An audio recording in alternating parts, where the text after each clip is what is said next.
السلام عليكم واهلا بيكم في قناه حكايات البحار. الفيديو بتاع النهارده عن اليوتيوبريه كيتيوب، والسؤال اللي بيطرح نفسه، هل هي مخطوفه وحد بيهددها من ورا الكاميرا وبيجبرها ان هي تاكل زي ما يوتيوبرز كتير بيقولوا؟ المحتوى اللي بتقدمه كيتيوب بيتسمى الموكبانج او ASMR. هو محتوى غريب لكن منتشر بشكل كبير جدا. المحتوى ده عباره عن شخص بيعمل اصوات وهو بياكل او بيهمس بكلام منخفض في المايك. هبسطها اكتر، يعني مثلا زي الفيديو ده كده.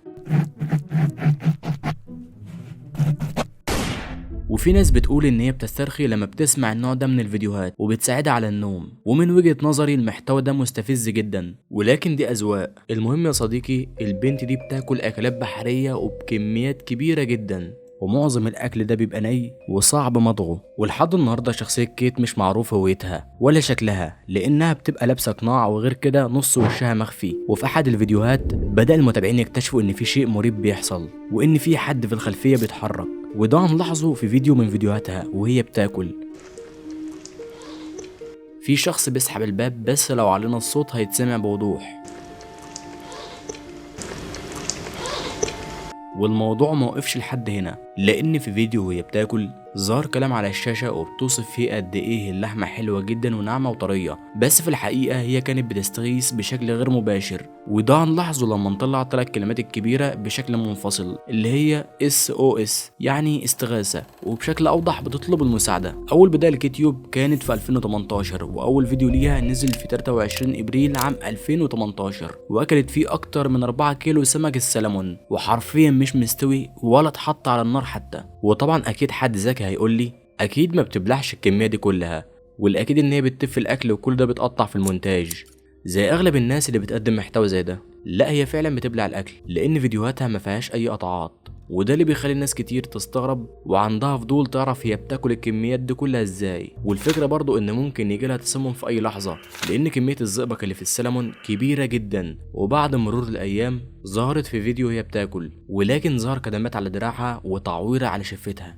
كأن حد ضربها. ولكن الغريب ان الكدمات دي سودة جدا، وكأن ده مكياج مش كدمات. يعني اشمعنى تضرب في المكان ده بس؟ لكن بعدها جالها تعليقات كتير جدا وبيطمنوا فيها ان هي بخير وهل في حد بيأذيها. ولما كيت لقيت ان الموضوع كبر وبقى فيه اثارة جدل، نزل بوست على منتدى يوتيوب بتقول فيه: اهلا بالجميع، من الضروري توضيح وضعي، كل شيء على ما يرام بالنسبة لي، لا احد يجبرني على الاكل وانا اعاني من اي مشكلة صحية. هذه العلامات على ذراعي سببها الشمس تماما مثل هذا الجرح على شفتي، والذي يسمى عادة الهربس الشفوي. انا احب ما افعله، تأكد، شكرا لك. وناس كتير لما شافت البوست استغربت ان في كلام مش واضح، زي السطر اللي بتقول فيه: لا احد يجبرني على الاكل وانا اعاني من اي مشكلة صحية. المفروض لا احد يجبرني على الاكل وانا لا اعاني من اي مشكلة صحية. وبدأ الموضوع يبقى غريب جدا، لان ظهرت في فيديو بتطلب فيه المساعدة بشكل غير مباشر. وبرضه هنلاحظ لما نرتب ال4 كلمات الكبيرة ببعضها من كل سطر هيطلع لنا هيلب أو مساعدة. والموضوع موقفش لحد هنا، لأنها برضه فضلت تطلب المساعدة في أحد الفيديوهات، ونزلت فيديو بتاكل فيه 11 قرص عسل و3 سمكات سلمون. أغلبية التعليقات استغربت من كمية العسل دي، وإن مفيش إنسان طبيعي يقدر يتحمل الكمية دي كلها. لكن الأغرب إن في حد جنبها بيهمس بالكلام وبيقول لها أسرع، وشوية وقال لها فقط كلي. وقبل نهاية الفيديو استعجلها وقال لها نفس الكلام، وفي نهاية الفيديو طلبت المساعدة ويتقفل الفيديو على كده.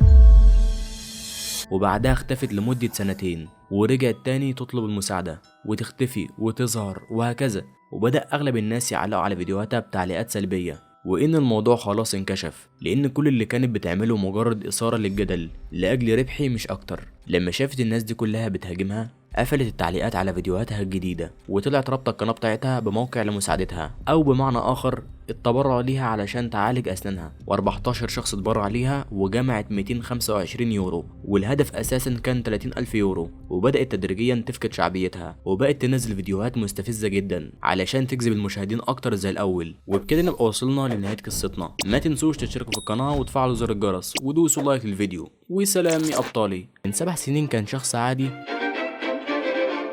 وبدايته على يوتيوب كانت في عام 2014، والمحتوى بتاعه كان عبارة عن الأكل النباتي وقد